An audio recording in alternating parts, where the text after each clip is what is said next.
Hey y'all, it's Cindy Cobb with Around the Town of the South, and I am here in Humphreys County, Mississippi, Belzoni, Mississippi, the Catfish Capital of the world, and I am talking to one of the long-standing farmers here in Mississippi with the Braswell Farms. This is Bubba Braswell. How are you today, Bubba? Good, glad to be here. Glad to have you on Around the Town of the South. Well, I'm excited. And y'all, I got Lacey with me. She's traveling, so she's gonna get in my lap and go to sleep, but you know how kids are, they want to be right up under you. Especially that one. Exactly. We want to thank you for joining us. We're excited about this. You're quite welcome. Bubba has lived in Humphreys County all of his life, and I'll just tell you right now, Bubba's daddy and my mother are first cousins. And I've grown up in and out of my life as a teenager and an adult. And when I came back to Mississippi, we reconnected. He's always been one of my favorites, I'm going to tell you. Yeah, he reminds me so much of my granddaddy, and I think that's why he has a lot of the attributes of my granddaddy. The kindness, the generosity, the love of life that you have, and the love of Mississippi farming. Oh, yeah. I know you grew up in the farming family. Tell us a little bit about that. Well, we started years ago, you know, right when I was a kid. Mm-hmm. And my dad's always been a cotton farmer. Mm-hmm. So when we started up, you know, as kids, we'd pick cotton. And a lot of people didn't know it, but I picked cotton in my hand. They said, "Oh, you're too young." I said, "But I did." Oh. But it was more or less for fun. We had a couple that lived on the farm, King and Wheaton, and she made my brother Dennon and I two small little sacks. Wow. And we'd do it, you know, go behind everybody else. We had one cotton picker, but we started then. And we've been in the cotton business and the soybean and corn business for a long time now. Probably, you know, I'm probably 40 years from me actually farming it and around it and having hands-on. Right. But my dad's been in all his life. We started from nothing and kind of built up. So it wasn't like a big family, you know, farm was left, and we kept building. We really started from just 40 acres at a time and got this and got that. My dad bought a little bit and expanded and kind of got where we're at now. Well, then we ventured off into the fish business, of course. Yeah, that's what I was about to ask. Yeah. I know that most of your friends have moved away, and they were in the farming industry. They moved away when the industry, especially catfish industry, kind of, I'll call it downsized, but now it's come back. But, you know, I admire you because it is a legacy. This farm is a legacy. You have your son Blake that you'll be leaving us to, you and Dennon and Big Dennon. And of course we're going to bring in Nessa. Nessa's a sister. We love Nessa. Yeah. Nessa takes care of the boys. And just to watch you stay in Humphreys County and do farming, you know, it's so important to Mississippi for what you do, what you provide, food, clothing, and of course catfish. Throughout your years, what has been your most memorable year that you've had in anything that you can remember? As far as probably the fish business, because I was raised on the cotton farm and soybeans, and you know I was kind of getting burnt out on it a little bit. And when we got in the fish business, that was really exciting to me because I'm around water, and we used to be in the fields and being hot. Yeah. So we had fresh water going all the time, and so how long did you? And feeding and watching the fish every day, and you know signing them up and having hands on them, actually loading them. And it was just a lot of different deal aquaculture farming. And I've always liked it. And had a little spot that I loved all the time for it, you know. And that's the reason I'm back in it now. I was gonna say, how long did y'all have that before y'all kind of migrated and then brought it back in? We was in the fish business probably 20 years. Got up to maybe 400 acres of water. Had a pretty big farm. And I kind of took it over eventually. And then the soybean prices and the corn prices went up. There was a lot of people in it at that time, Cindy. Right. And it was really too many, a lot of processing plants, a lot of, just a lot of inventory. Right. And so the feed went up when the, you know, the corn and the meal went up to make the feed with. It went out of the roof and the fish prices went down and stayed there. So we were looking at it as a, you know, what's going on in the future. So we kind of eased out of the fish business. We kept our land. We started farming beans in them, full irrigation because we had the wells. Oh, wow. So we kept all that going. And which my dad, he's an old school farmer, you know, he's ready to get out of fish business. I didn't, but we needed to. So we got out probably 10 years or more, and I just got back in the fish business, be my 3rd year. Wow. And we're raising Harbour catfish now. It's a whole different ballgame. Tell us a little bit about that, because I'm not familiar. The Harbour catfish is a more hardier fish, and they don't get as sick, and it's more susceptible to diseases or not.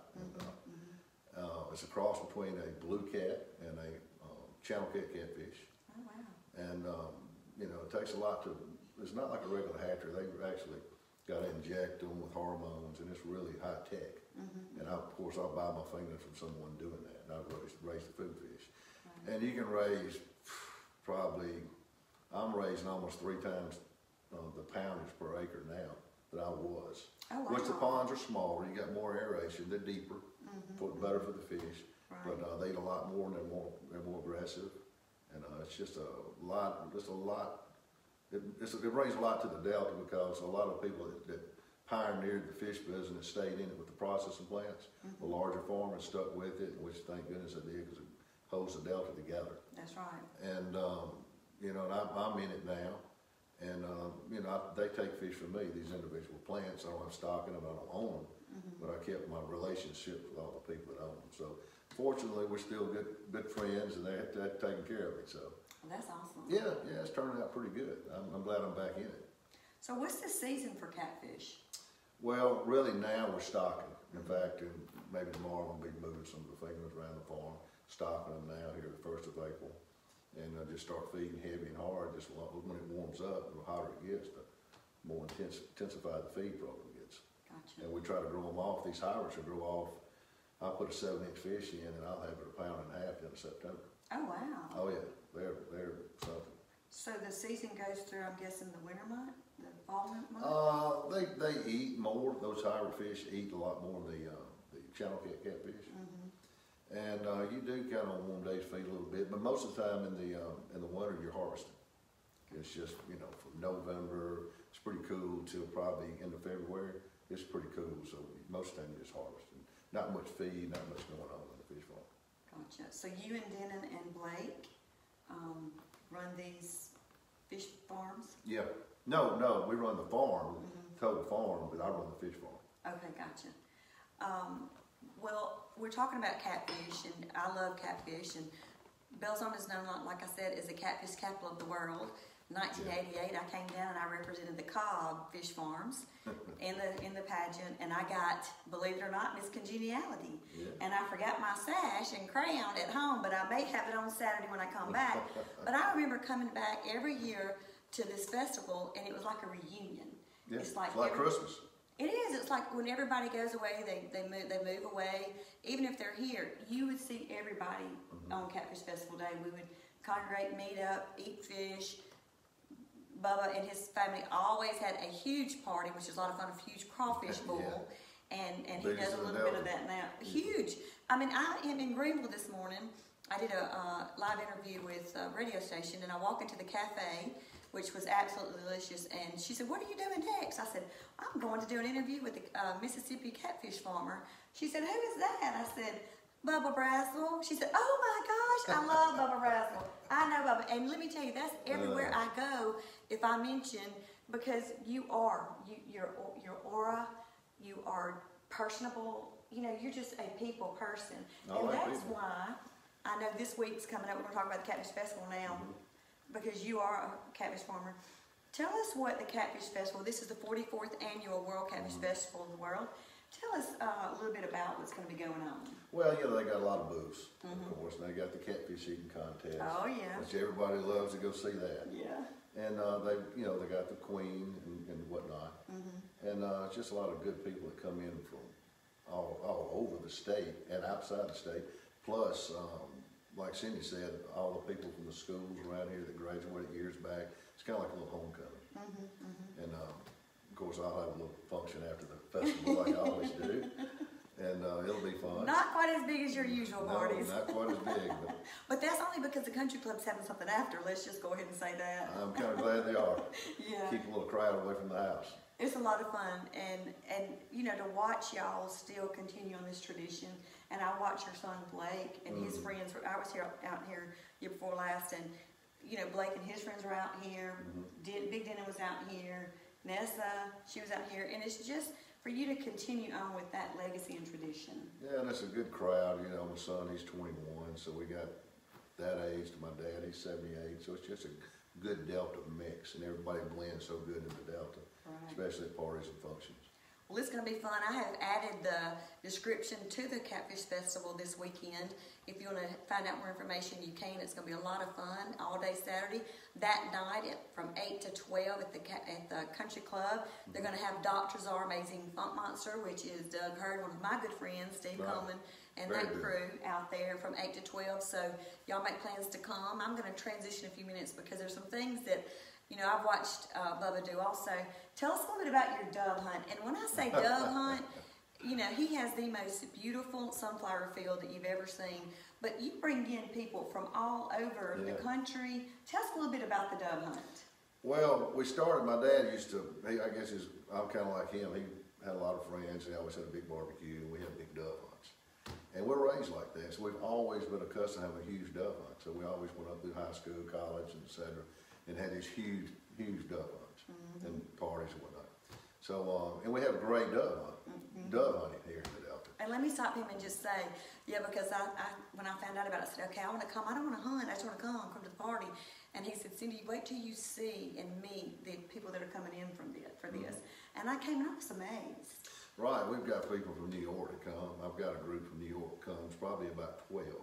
Some of the highest class lawyers there. And I'm going like, I don't know if I'm gonna get along with these cats. But after they got here, they love the Delta. They love Delta people. We got great food and and they hunt all over the world.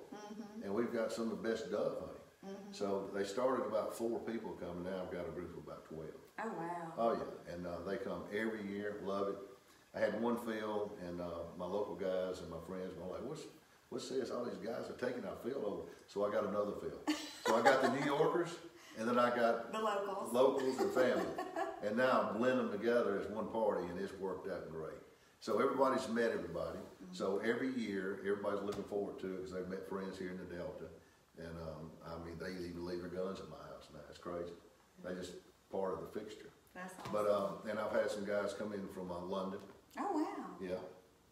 In fact, when I was at London, I called them up and they took care of me just like I took care of them here. So that was really, really cool to know that they came to my home and then I went there. They accepted me in their home and introduced me to their friends. So that was really, really good. It is, and speaking of that, I called one of my friends that usually comes, and this was like August. I said, "You going to Bubba's Dove Hunt?" He goes, "I ain't got the invite yet. I'm waiting on it." Everybody wants the invite for that weekend. Yeah, they do. And you only. I like to bring everybody, but the field is so big. Yeah, you have a limited number. Yeah, I do, but the party's more open. So. Yeah, and that is fun too. I'm not a hunter, but I like to eat the dove and I like to eat the deer. But you were talking about your home place, and I know that you grew up right down the road. He has a beautiful home out here. This home has been in many magazines and showcased, and it's absolutely beautiful from things that you grew up with to the decor. Right now we're in the wood room, and it is absolutely beautiful. It's woodsy, but yet it is so homey. Right. Tell us a little bit about your house. Oh boy, it was kind of a dream home. I planned it for probably 15 years. It was just a patch of woods out here. Finally, I got it all cleared up, and it's a long story, but in short, I finally built it. We tore down, and my dad tore down houses all over the counties, all over the farms. And I always kept saving it, and he saved some. And of course, the room we're in now is built out of one log that we got it floated out of Cold Lake. Oh, wow. Yeah, it was hung up on an old bridge. Guy hooked it with a drag line, called my dad because he loves cypress. He said, "Mr. Dunham, we got this huge log," so we cut it all up. He did, and tongue and grooved it. And I guess I had this log stored for 10 years, but I knew I was going to build this room. You had that vision. I had a vision, and I did it. And the stacked stone, and we got the whole house is built out of old hand-cleaned brick. And my dad made these floors here. You can't buy them. That was made out of, I think, the floor joist is out of a seed house, cotton seed house in Illinois. Oh, So really? he and the Mexicans, the labor built this floor. So this house was put together piece by piece and little by little, but it's got a lot of character from the top to the bottom. We handmade a lot of the furniture in it, some of the beds, the furniture in the kitchen, and it's just got a lot of history. It's only 3 years old, but it's got a lot of history in it. When you walk in. And everybody's comfortable in it. It's a big house, but like you said, it's a very comfortable house. It is. When you walk in, you see photos of your family back dates 20 to 40, 50, 60 years, and you feel the presence of your heritage in this house. Yeah, you really do. You really do. It's absolutely beautiful. So, my last question is going to be, most people that meet you never meet a stranger. Like I said, I meet people and they say, one person, this was a funny story, he walks in and I looked and I said to my friend, there's Bubba. And she said, oh, okay. She goes, oh my God, Jason just walked in. I said, I didn't know who Jason was. And I've never, I've called him Bubba all of my life. And I said, okay, well, neither one of us really paid attention. Yeah. And then when Bubba walks over and hugs me, I said, this is my cousin Bubba. And she goes, well, this is my friend Jason. Do you remember that? I do. That was the funniest thing. But you never meet a stranger. And you're so hospitable. You give the shirt off if you're back, if someone needed it. You've always been that way. Matter of fact, he is actually sponsoring a contestant in the Catfish pageant, Queen pageant, and he's going to do that Friday and Saturday. Right. If there's one thing that people don't know about you, what would it be? No, Cindy, that's a hard question. You know that. Put me on the spot. Hey, he's going to have to tell us, he's going to have to open that vault up, I guess. No, I can't do that. But we can write a book. Blake and I live together here in the house, so I like that. He's 21, so he's in and out. So I don't get to see him quite as much as I like to. But I enjoy watching him. He's going to run the farm. He's a hell of a young man. But I like to see him on those tractors and running around because he's smart. Yeah. And I like to spend some time with him and watch him what he does. And, you see that blazer outside. I do. I had an old black blazer. Remember that when I was coming up? Yes. And the more I look at that kind of stuff, he's more like me. I'm going like, golly.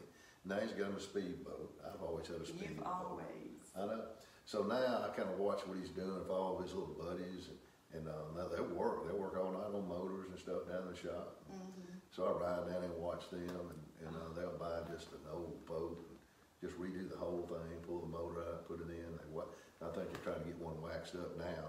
And they're all trying to get him one to, Blake bought him one, so he's helping his friends get theirs built. Right. So I enjoy watching him do all his kind of stuff and coming up. And other than that, I like to do a lot of things, travel. He does travel a lot. That gives me chills because just spend a lot of time with friends. I like, that's kind of why I built the house, to have Delta hospitality to all the people that come in the state. And I try to have as many functions as in this house as I can. Right. Yeah, so. And I've got one Saturday night. So. Yeah, I can't wait. The legacy that you're talking about leaving Blake and I'm sure that Nessa is watching too. Nessa's really close to these, to Denon and Bubba and Blake, but watching you have that change in your life too, having a son, watching him grow up, becoming basically a lot of things that you did and that you've done, and the vision you have and the dream you have of him. It's great that you have that relationship. I'm proud for you.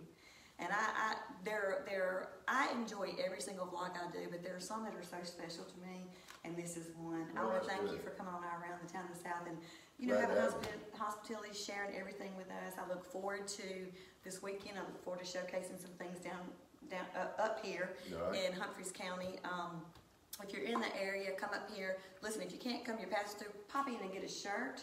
Yeah. Give us Humphreys County and some money because we want to keep this going. There's also the Catfish Museum. They have that open. And they've got shirts there for sale, of course. Okay. And also you'll see these cool trash cans around town that, guess what they are? Yeah, a catfish.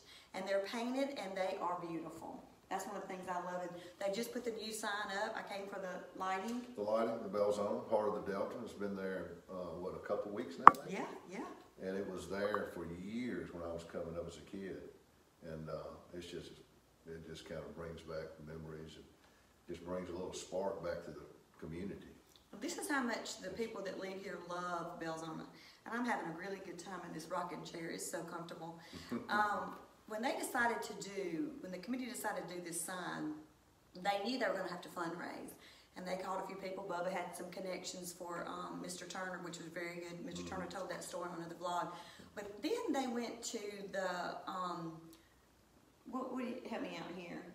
Like my parents are gone, they come back, what are they called? Alumni. The alumni, not only of the school, but of Belzoni. And you were able to help buy the sign, and it was like my mother and daddy bought two things in honor of their parents.